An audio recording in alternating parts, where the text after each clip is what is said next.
Hello everyone, tarot with Sharma Shivika में मैं अपने सभी व्यूअर्स का बहुत सारा वेलकम करती हूँ। आई होप आप सब लोग बहुत अच्छे होंगे, अपनी वाइब्रेशंस को रेज कर रहे होंगे, सभी का बहुत अच्छा सोच रहे होंगे और अपने साथ भी सब कुछ अच्छा कर रहे होंगे, क्रिएट कर रहे होंगे, मैनिफेस्ट कर रहे होंगे। सो गाइज, रीडिंग का टॉपिक होने वाला है जिनके साथ भी आप अपने लव लाइफ में प्रेजेंटली डील कर रहे हैं। आखिर क्या आपके पार्टनर इस रिश्ते को एक्सेप्ट करने के लिए तैयार हैं? आप तो तैयार हैं, आप इनके साथ रियूनियन करना चाहते हैं, आप इनके साथ मिलना चाहते हैं, बातचीत करना चाहते हैं। क्या ये रेडी है? क्या ये चाहते हैं आपको अपनी लाइफ में लेना वापस? क्या ये रियूनियन चाहते हैं? क्या ये इस रिश्ते को सीरियस होकर देख रहे हैं? आइए जानते हैं। जिनके साथ भी आप अपने लव लाइफ में डील कर रहे हैं, आप अपने पार्टनर का 3 बार नाम ले सकते हैं। पार्टनर के फेस को विजुअलाइज करिए और स्पेशली उनकी आंखों को विजुअलाइज करिए। कैसे दिखते हैं, किस तरीके से देखा करते थे आपको, जिससे ज्यादातर लोगों के पार्टनर की एनर्जीज यहाँ पर पिक हो पाए। क्योंकि जनरल कलेक्टिव रीडिंग है तो बहुत सारे लोगों को गाइडेड वे में ये पॉपअप होती है। ठीक, रीडिंग ऑल साइंस के लिए है, टाइमलेस रीडिंग है, आपके सामने जब भी आएगी आपको कोई ना कोई गाइडेंस एंजल्स के जरिए इस रीडिंग से जरूर मिलेगी। आइए जानते हैं आपके पार्टनर के मन की सच्ची बात।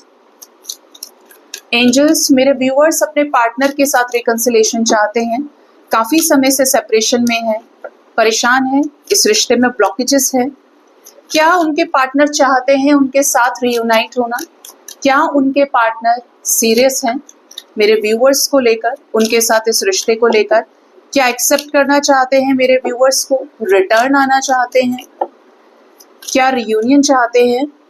फर्स्ट कार्ड है यहाँ पर temperance, next is King of Sword, next is King of Cups, Knight of Swords, 7 of Pentacles, the World, Tower movement and 3 of Cups। ठीक है, बॉटम से एनर्जी जस्टिस की है with the wheel of Fortune. Okay, confusion को खत्म करके एक ऐसे चेंज को लेकर आना जो बदलाव से रिलेटेड है, न्याय से रिलेटेड है।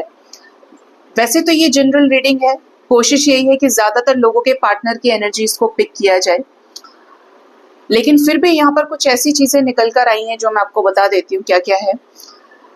जिनका भी रियूनियन नहीं हो रहा है, सिचुएशन ऐसी है कि आपके पार्टनर किसी थर्ड पार्टी में है। अगर ये मैरिड हैं तो ये खुद इनके हस्बैंड या वाइफ हो सकते हैं। इवन यहाँ पर किंग ऑफ सोर्ड्स है, तो ये जो एनर्जी है ये मैस्कुलिन है, चाहे ये फीमेल है, because I am talking about energy, not a specific mail energy. ठीक है, जेंडर नहीं है यहाँ पे, एनर्जी को हम देखते हैं। तो ये कोई ऐसा व्यक्ति इनकी लाइफ में है जिससे ये खौफ खाते हैं, ये डरते हैं, ये चाहते हैं सारी चीजें शांतिपूर्ण तरीके से सॉर्ट आउट हो जाए। ये मैरिड है तो इनके हस्बैंड वाइफ हो सकते हैं, या अनमैरिड है तो इनके फादर फिगर हो सकते हैं, या मदर। जैसे सिंगल पेरेंट होते हैं तो बहुत स्टबर्न हो जाते हैं, बहुत ज्यादा प्रोटेक्टिव हो जाते हैं अपने बच्चे को लेके, तो ऐसा कोई व्यक्ति इनकी लाइफ में जरूर हो सकता है। ठीक है, इवन ये ऐसे हो कि प्यार करना आसान है, लेकिन जब कमिटमेंट देने की बारी आई तो लोग, लाज, समाज, सोसाइटी सब नजर आने लग गया। ज्यादातर लोगों के साथ ये सिचुएशन हो जाती है। अब उनको फर्क पड़ता है कि लोग क्या कहेंगे। प्यार करते टाइम, फोन घुमाते टाइम, कॉल मैसेज करते टाइम ये कभी ख्याल नहीं आया। तो ये चाहते हैं कि सिचुएशन बैलेंस हो, उसके बाद ये आपकी तरफ कोई भी प्रैक्टिकल लॉजिकल अप्रोच को रखे। ठीक है, ये प्यार के मामले में कहा जाए तो आपसे आज भी प्यार करते हैं, लेकिन सिचुएशनल है।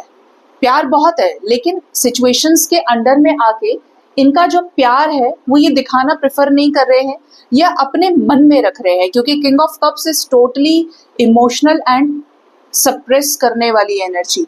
ठीक है, तो ये अपने इमोशंस को अपने तक रखते हैं। हाँ, आज भी आपके लिए प्यार है, आपके लिए दिल में वो जगह है जो हमेशा से रही है, उस पर नहीं किसी और का कब्जा है। लेकिन क्लियर एनर्जी ये है कि ये अपने इमोशंस को अपने तक रख रहे हैं बिकॉज ऑफ किसी थर्ड पार्टी सिचुएशन जो किंग ऑफ सोर्ड की एनर्जी में है, और ये चाहते हैं कि सिचुएशंस में शांतिपूर्ण समझौता हो, तो ये आपकी तरफ एक सक्सेसफुल एक्शन ले, सो एज इस रिश्ते में सक्सेस मिल जाए।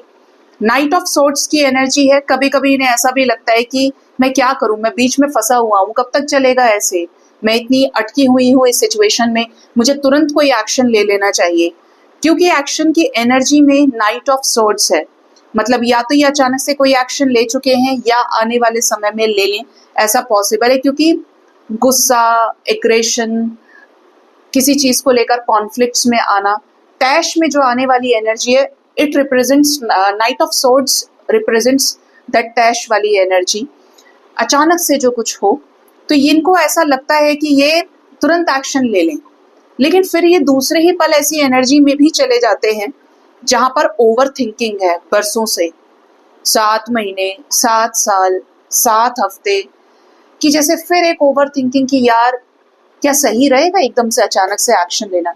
मतलब अगर इनके मन में भी आता है, इनकी खोपड़ी में भी आता है कि एक्शन लें, तब भी ये ओवर थिंकिंग की वजह से उससे डिले कर दे रहे हैं।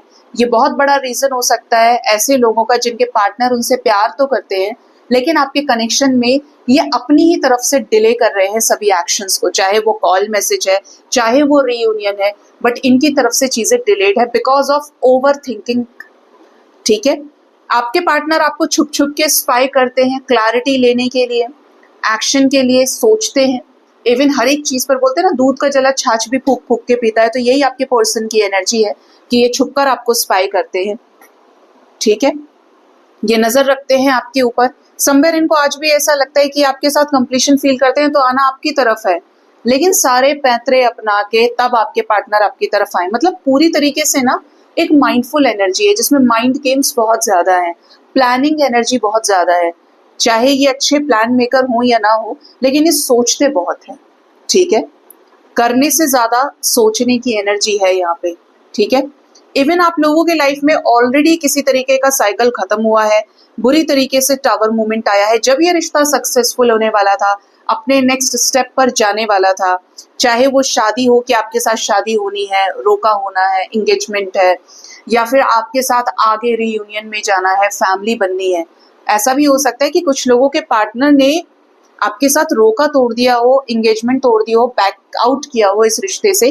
टावर मूवमेंट आने की एनर्जी है। ठीक है, किसकी वजह से? लोक लाज, समाज, सोसाइटी, लोग क्या कहेंगे, मेरे तो पापा राजी नहीं है, मेरी तो मम्मी राजी नहीं है, ऐसा मसला है, ये प्रॉब्लम है, वो प्रॉब्लम है। इवन आप लोगों के बीच में अगर आप मैरिड हैं तो कोई लीगल सिचुएशन आया हुआ हो, मतलब जो भी है something is related to their past life karma. आपका और इनका कोई पास्ट लाइफ कर्मा ऐसा रहा जिसकी वजह से टावर मूवमेंट आ गया। ठीक है, ये बहुत बड़ा रीजन है कि आपके पर्सन और आपका इस वजह से रियूनियन नहीं हो रहा है। एक तो ये कि ये सोचते हैं, दूसरा ये चाहते हैं कि थर्ड पार्टी सिचुएशन बैलेंस हो जाए। ठीक है, और तीसरा ये कि जो ये टावर मूवमेंट आया इसकी भरपाई कैसे हो। तो इस चीज की वजह से आपके पार्टनर सोच समझकर कोई भी एक्शन लेना चाहते हैं। तो मेरे व्यूअर्स को लेकर और किस एनर्जी में ये हैं, क्या चाहते हैं, क्या सीरियस हैं?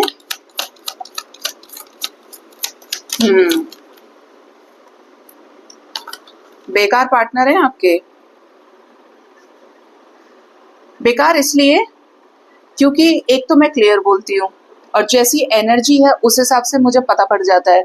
बेकार इसलिए क्योंकि जहां पर प्यार किया है, साथ निभाया है, साथ रहे हैं, आपको अच्छे से पता चल जाता है कि सामने वाला व्यक्ति कैसा है। स्पेशली 1 साल, 2 साल, 3 साल, 4 साल रियल सेल्फ बाहर निकलती है। आप कब तक छुपा के चलेंगे चीजें? आपके पार्टनर की एनर्जी इज लाइक आपको लेकर ओवर थिंकिंग है, डिप्रेशन की एनर्जी, क्योंकि ये थर्ड पार्टी में है तो ऑलरेडी काफी ज्यादा इमोशंस के साथ डील कर रहे हैं। टेंशन बहुत ज्यादा हो सकता है इनके ऊपर, लेकिन ये चॉइसेस में है। मे बी थर्ड पार्टी इनको ऑप्शंस और चॉइसेस देने की कोशिश करती है। इवन ये आपके साथ कप्स को अचीव करना चाहते हैं, जो भी इनकी विशेष रही हैं आपके साथ पूरी करना चाहते हैं।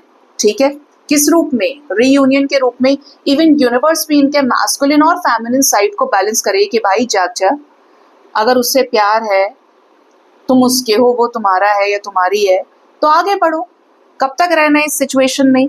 इसीलिए यूनिवर्स इनको ट्रिगर करती है। लेकिन जिनके पार्टनर समझदार हैं वो एनर्जी पे काम कर रहे हैं, जिनके थोड़े से स्लो एनर्जी वाले हैं उनको देर से समझ में आ रहा है, लेकिन यूनिवर्स तो नहीं बख्शेगी। Knight of king of wands की एनर्जी है, साथ में चीटिंग का कार्ड भी है, मतलब चॉइसेस की एनर्जी है। तो कुछ लोगों के पार्टनर फ्लर्ट हो सकते हैं, मतलब ये आपको अभी भी एक ऑप्शन की तरह ट्रीट कर रहे हैं, इसीलिए ये टाइम ले रहे हैं। मतलब जब इनके लाइफ में और ऑप्शंस खत्म हो जाएंगे, जो हो सकता है आपसे ज्यादा वर्थ इट है, आपसे ज्यादा वैल्यूएबल है, इनके लिए कीमती हैं, इस वजह से तब ये आपकी तरफ आएंगे। जब कुछ नहीं बचा तो मैं उसकी तरफ चला जाऊंगा, वो तो है ही जो मुझे अपना लेगा या अपना लेगी। तो हो सकता है जिनके पार्टनर फ्लर्ट हैं ये आपको एक ऑप्शन की तरह ट्रीट कर रहे हैं, जिसकी वजह से आपकी लाइफ में नहीं आ रहे हैं या आपका रियूनियन नहीं हो रहा है। ठीक है, क्वीन ऑफ कप्स की एनर्जी है, जिनके पार्टनर जेन्युइन है वो आएंगे, रुकेंगे नहीं, क्योंकि आपके प्यार में वो ताकत है, आप दोनों के प्यार में, जो आपको रीयूनाइट करेगा ही करेगा। न्यू बिगिनिंग की एनर्जी है, चाहे कोई थर्ड पार्टी है, बीच में फोर्थ पार्टी है, ये फिर से आ गई मोहतरमा कि क्वीन ऑफ सॉर्ड्स। चाहे कितनी ही मुश्किलें हैं, लेकिन प्यार कभी भी मरता नहीं है, ना टूटता है, आप कभी हारता नहीं है, इमोशंस कभी फेड नहीं होते हैं, लेकिन प्यार सच्चा होना चाहिए। कुछ लोगों के पार्टनर में की एनर्जी में लॉन्ग डिस्टेंस रिलेशनशिप है, या तो सिटी का डिफरेंस है, कंट्री का डिफरेंस है, बट ये चीजें क्लियर दिखती है कि आपके पार्टनर इस कनेक्शन को टाल रहे हैं, वेटिंग पे है, 2 साल 3 साल, थोड़ा सा टाइम चाहिए, या बहुत दूर है, दूरियां है, मतलब फिजिकल डिस्टेंस, मेंटल डिस्टेंस की एनर्जी है, जिसकी वजह से ये डिले कर रहे हैं, थर्ड पार्टी सिचुएशन की वजह से डिले करने की एनर्जी है। और लास्ट है यहाँ पर 7 ऑफ सॉर्ड्स, मतलब इनके इरादे उस तरीके के नहीं है जिसमें ये आपके साथ रियूनाइट हो सके। आप समझ रहे हैं कि कोई जो सिर्फ आपको लेकर सोच रहा है, उसे कितने सेकंड्स लगेंगे, उसे कितने मिनट्स लगेंगे, कितने दिन लगेंगे आप तक आने में? क्या सालों साल एक ही थर्ड पार्टी सिचुएशन रह सकती है? कोई ग्रोथ नहीं, कोई चेंजेस नहीं, कोई मूवमेंट नहीं।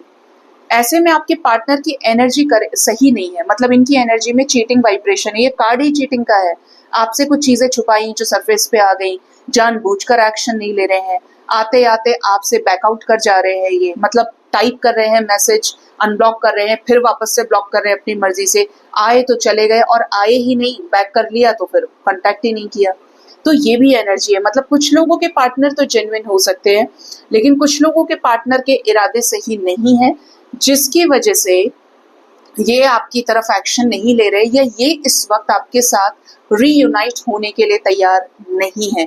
ऐसे केस में क्या करना चाहिए मेरे व्यूअर्स को, जिनके पार्टनर चीटर है या फ्लर्ट है, जो ऑप्शन की तरह ट्रीट कर रहे हैं, और मेरे व्यूअर्स जानते हैं कि उनके पार्टनर ऐसे हैं, क्या करना चाहिए? ऐसे केस में तो आपको एंजल्स ये गाइड कर रहे हैं कि अपनी अंतरात्मा को सुनिए। कितनी बार आपके साथ ऐसा हुआ है? क्या बार बार हुआ है? हर बार आपके पार्टनर ने ऐसा किया है? ऐसे सिचुएशन में एंजल्स जानते हैं कि आप परेशान हैं, धोखे से गुजर रहे हैं, और जब इतनी बार धोखा दिया है तो आपको समझने की जरूरत है। क्लियर मैसेज है एंजल्स का, क्यों बार बार हर्ट होना है ऐसे व्यक्ति से जो फ्लर्ट है, जिसकी लाइफ में और ऑप्शंस हैं आपके साथ साथ। क्योंकि जो फ्लर्ट है वो आपको वैल्यू नहीं करेगा अनटिल और अनलेस उसे आपके साथ सच्चा प्यार नहीं हो जाता। जिनकी जेन्युइन है, एक बार ब्रेकअप हो गया, या सिचुएशन आपको सामने से दिख रही है कि जी आपके पार्टनर तो बहुत ही बेबस है, लाचार है, मजबूर है, ऐसे लोग डिवाइन को सरेंडर कर दीजिए पूरी तरीके से। जो होगा अच्छा होगा, अपने इंट्यूशन की सुननी है, इनर वर्क करना है। आने वाले समय में वक्त बदलेगा, आपको न्याय भी मिलेगा। लेकिन जो किसी कार्मिक से डील कर रहे हैं, ऐसे लोगों को कर्मा भी फेस करना पड़ेगा। कार्मिक ट्रिगर आपके पार्टनर के ही द्वारा आपको मिल सकता है। ठीक है, यहाँ पर दोनों ही तरह की गाइडेंस आपके लिए आई है। और पर्सनली जानना चाहते हैं कि क्या है मसला, आखिर क्यों नहीं हो रही हैं चीजें आगे, तो आप पर्सनली रीच आउट कर सकते हैं, क्योंकि वहां पर चीजें और डिटेल में पता चल जाती हैं जब हम प्रॉपर कार्ड्स को क्लैरिफाई करते हैं कि आखिर ये बंदा किस तरीके का है। रीडर को पता होता है कि एनर्जी कैसी है, आपकी कैसी है या आपके पार्टनर की कैसी है। ठीक है, तो वो आपकी पर्सनल चॉइस है, बट यहाँ पर ये एनर्जीज निकल के आई हैं और ये एंजल्स की तरफ से गाइडेंस आया है। सो गाइज, ये थी रीडिंग। होप इस रीडिंग से आपको गाइडेंस मिली होगी। अपना बहुत ज्यादा ख्याल रखिए। Thank you so much. Bye bye, take care.